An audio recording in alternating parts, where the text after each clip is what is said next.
Esta es la historia de un hombre nacido en el corazón de la violencia y la miseria, que se convirtió en la pesadilla de una región entera. La historia de Andrei Romanovich Chikatilo, conocido para siempre como el carnicero de Rostov. Nacido el 16 de octubre de 1936, en una pequeña aldea que hoy pertenece a Ucrania, Andrei llegó al mundo bajo el yugo de una época que era brutal por definición. La Unión Soviética de Stalin era un territorio de hambre, ejecuciones y desplazamientos. Los rostros de la guerra y la muerte se volvieron una parte cotidiana del paisaje. Sus primeros años estuvieron marcados por la violencia colectiva y por relatos que solo agravaron su miedo. Su madre, en medio de la precariedad, le contó historias que en su mente infantil se transformaron en terrores entrañables. Relatos sobre hermanos perdidos, sobre raptos y canibalismo que, durante la hambruna, habían sido verdad para muchos. Todo eso se alojó en la imaginación de un niño ya predispuesto a la soledad. La guerra le arrebató la normalidad. Su padre fue reclutado y capturado. Pasaron años hasta que su vuelta, marcada por silencio y estigmas, obligó a la familia a emigrar y esconderse en pueblos donde nadie les echaba la mano. La infancia de Andrei fue una sucesión de burlas en la escuela, humillaciones que lo pusieron siempre en la orilla de la comunidad. Lo señalaron por su torpeza, por su aspecto, por una timidez que confundían con extrañeza. Lo llamaron el ganso. Lo humillaron sacándole los pantalones, golpeándolo, dejándolo solo con su vergüenza. Las marcas se multiplicaron. Sufrió en silencio, no usó lentes cuando los necesitaba y cargó con la incomprensión durante años.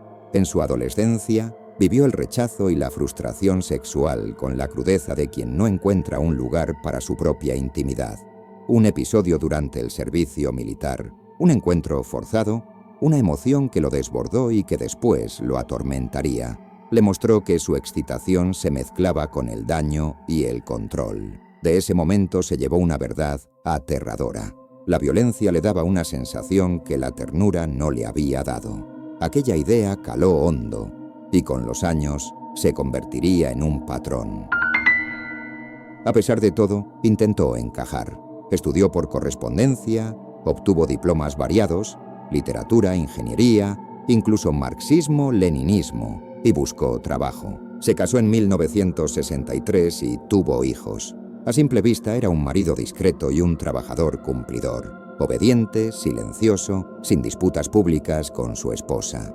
Pero la fractura interna no se cerró. La frustración con la pareja persistió. La intimidad no funcionaba como en los relatos de las familias felices. La tensión se agudizó hasta convertirse en algo siniestro. El deseo, lo que en otros es contacto, en él necesitaba transformarse en dominio y en sangre. En los años 70, Chikatilo trabajó como profesor. Allí intentó adquirir autoridad, el control social que le había sido negado en la infancia.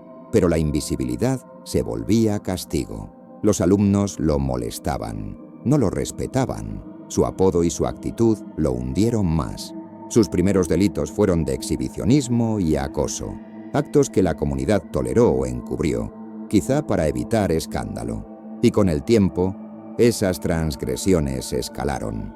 Acusaciones por abusos, denuncias que no siempre fructificaron en procesos, expulsiones y traslados conformaron una historia que las autoridades vieron como marginal hasta que la violencia dejó de ser un rumor. El primer asesinato atribuido a Andrei, según investigaciones fiables, ocurrió a finales de los años 70. No era aún el monstruo público que sería después, pero la caligrafía de su crimen comenzó a dibujarse. Víctimas vulnerables, muchas veces jóvenes o niños, a quienes engañaba con amabilidad, a quienes ofrecía ayuda o compañía, y luego condujo a sitios apartados donde sus impulsos se desbordaban. No usaba la fuerza bruta del asalto. Rara vez aterrorizaba con violencia pública. Su táctica era distinta: mostrarse confiable y protector y aprovechar ese margen para aniquilar. Los cuerpos, hallados en bosques, a orillas de vías de tren o en parajes rurales, mostraban patrones que terminaron siendo su marca: mutilaciones, arrancamiento de ojos en algunos casos, y heridas que hablaban de un ritual perturbado, de una necesidad por borrar la mirada de la otra persona, como si quisiera arrancar la memoria de lo visto.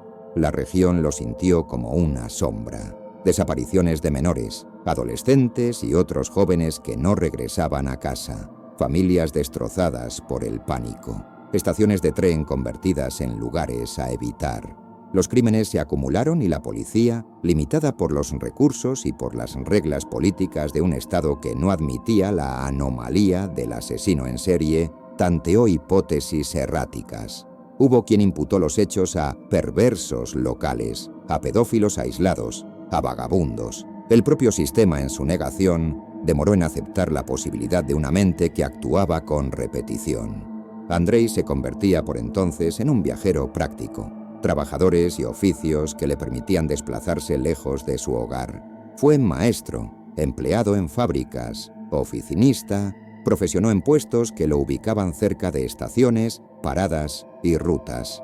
Su modus operandi maduró.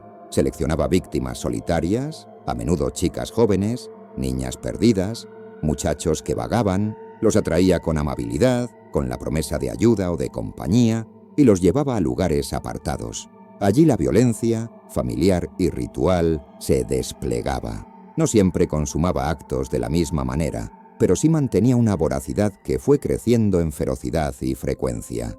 Con los años 80, la cifra de casos sin resolver que eran consistentes entre sí empezó a inquietar a los investigadores. Se hablaba de un carnicero por la brutalidad de algunos hallazgos. Se empezó a notar un patrón. Las mutilaciones podían sugerir un conocimiento anatómico, una precisión que hacía sospechar de alguien con habilidad manual o acceso a instrumentos cortantes. En un contexto donde las autoridades preferían conservar la calma social, los detectives que investigaban se vieron obligados a tejer hipótesis sobre cirujanos, trabajadores hospitalarios o personas con formación técnica. Entretanto, la criatura que era Andrei mantenía su vida doble: familia en casa, viajes por trabajo, una reputación que nadie imaginaba manchada. Por fuera, un ciudadano cualquiera. Por dentro, una voracidad incontrolable. Fueron años de impunidad que permitieron que los crímenes continuaran. Chikatilo acumuló víctimas con frialdad administrativa. Los desaparecidos se sumaban a la lista de familias que no hallaban consuelo. Las técnicas forenses de la época eran más limitadas. Los análisis de sangre y las pruebas periciales, aunque útiles, no siempre alcanzaban a trazar la cadena.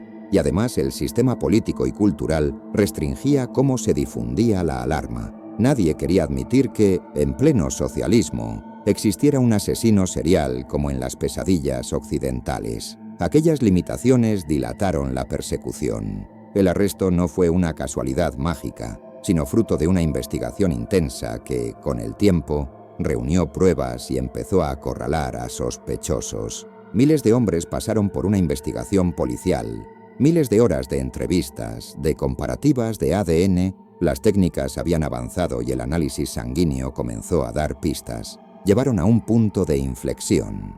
En una mañana de noviembre de 1990, 600 policías encubiertos se desplegaron por las calles, estaciones y bosques. Una cacería masiva que buscaba atrapar a quien tanto dolor había sembrado. Y allí, en el borde de un bosque, un sargento observó a un hombre con traje y corbata. Tenía la mano vendada, la mejilla manchada y barro en los zapatos. El relato popular recuerda el detalle de aquel encuentro aparentemente inofensivo. El hombre pasó, fue observado y quedó en la memoria de quienes lo vieron. Solo 24 horas después, apareció otro cadáver infantil que llevaba las mismas marcas de los crímenes que habían aterrorizado la región. Aunque lo detuvieron el 20 de noviembre, la ciencia forense mostró una contradicción inicial. Su perfil sanguíneo no coincidía con el patrón de algunas pruebas. Fue un análisis más exhaustivo, una determinación de tipo seminal, que aunque en apariencia técnica y fría, resultó decisiva. El tipo de sangre encontrado en algunas evidencias coincidía con el de Andrei, una diferencia que la ciencia consideró posible y explicable. La historia de su captura debe leerse como un trabajo policial paciente. tantas veces frustrado por prejuicios, falta de recursos o negligencia institucional. La presión mediática, el ruido de las familias, la insistencia de investigadores que no se conformaron con una explicación simple, todo ello contribuyó a que el caso no cayera en el olvido. Finalmente encontraron a quien muchos habían sospechado de manera difusa, al hombre que parecía tener rostro de vecino, pero que en la práctica había ejecutado una serie de crímenes que superaban en brutalidad a casi cualquier historia reciente. Los interrogatorios, las pruebas y el trabajo de los peritos acabaron por conformar una verdad aterradora. Chikatilo había acumulado decenas de víctimas. Las cifras oficiales hablaron de más de 50 homicidios esclarecidos. Ante la evidencia, y en buena medida ante la presión de los especialistas, el propio hombre comenzó a cooperar de forma limitada. Contó a su manera y llevó a los investigadores a hallar cuerpos que aún no se conocían. Su confesión, lejos de ser una súplica de arrepentimiento, era a ratos una mezcla de culpabilidad controlada y de intento de teatralidad, pues el acusado oscilaba entre admitir hechos y mostrarse afectado por la exposición de su biografía rota. El proceso judicial fue un terremoto, televisado seguido por millones, un juicio que expuso heridas sociales abiertas. Los forenses describieron con el rigor necesario la cadena de atrocidades. Los padres de las víctimas reclamaron justicia con una rabia desgarrada. La opinión pública pidió castigo. Los psiquiatras debatieron sobre su salud mental. ¿Era un enfermo irrecuperable o un sádico plenamente consciente?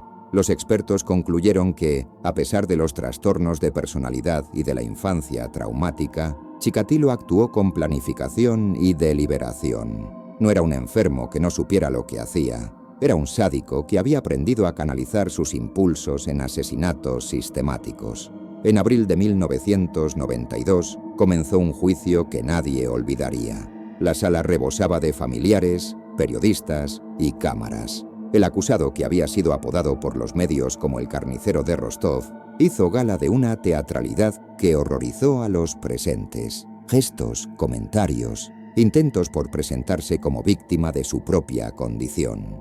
La estrategia, en parte, buscó apartarlo de la responsabilidad plena. Sin embargo, la acumulación de pruebas, las pruebas periciales, incluido el hallazgo de restos y rastros vinculantes, y los testimonios, fueron suficientes. Al final, en octubre de 1992, el veredicto fue claro. Culpable de 53 asesinatos y de varios otros cargos. La condena: pena de muerte. En la Rusia postsoviética, aquellas sentencias se ejecutaban por fusilamiento. El 14 de febrero de 1994, Andrei Chikatilo fue llevado a la prisión de Rostov y ejecutado por un disparo en la cabeza. La noticia cerró un ciclo, pero no borró la estela de dolor. Sus restos fueron enterrados sin lápida o monumento que indicara quién era. Su familia, perseguida por el estigma, se vio obligada a huir, a cambiar de nombre, a intentar borrar un lazo que pesaría como vergüenza pública por generaciones. Sus hijos, algunos reportes hablan de un hijo que más tarde tendría problemas con la ley, padecieron el precio de llevar el apellido del hombre que había aterrorizado aldeas y ciudades. El caso dejó preguntas abiertas que perduran. ¿Por qué la comunidad no percibió antes lo que pasaba? ¿Hasta qué punto las instituciones retrasaron la investigación por razones políticas o reputacionales? ¿Qué parte de la sociedad estaba dispuesta a mirar para otro lado? Lo cierto es que la tragedia de Rostov puso al descubierto la fragilidad de los sistemas y la necesidad de herramientas forenses poderosas, de sensibilidad institucional y de una protección real hacia los más vulnerables. También mostró cómo la marginación y la humillación pueden incubar monstruos, cómo la soledad y la frustración maltratadas se transforman en odio dirigido. Porque la línea que separa la vida cotidiana del desastre puede ser delgada. Un hombre que camina entre nosotros puede, sin anunciarse, cometer el peor de los crímenes. La historia de Andrei Chikatilo es, sobre todo, la historia de una maquinaria social que falló en poner límites y de un individuo que aprendió a esconderse entre los pliegues de la normalidad. Hoy, décadas después, los nombres de las víctimas piden memoria. Las familias que quedaron atrás merecen más que estadísticas. Merecen que no olvidemos que entendamos y que trabajemos para que algo así no se vuelva a repetir. En el relato del carnicero de Rostov hay, por encima de la fascinación morbosa, una responsabilidad, la de mirar a los más débiles, protegerlos y cuestionar las instituciones cuando éstas tropiezan con la negación. Este fue el caso de Andrei Chikatilo, nacido en la violencia, alimentado por la humillación, desatado en una matanza que marcó a toda una región. Una historia que nos recuerda que el mal no siempre ladra. A veces camina callado y espera a que le abran la puerta. Si esta historia te estremeció, suscríbete a Expediente Mortal y activa la campanita. Aquí continuamos contando los casos reales que nos obligan a mirar de frente lo que muchos preferirían no ver, porque el recuerdo de las víctimas también exige justicia en la memoria.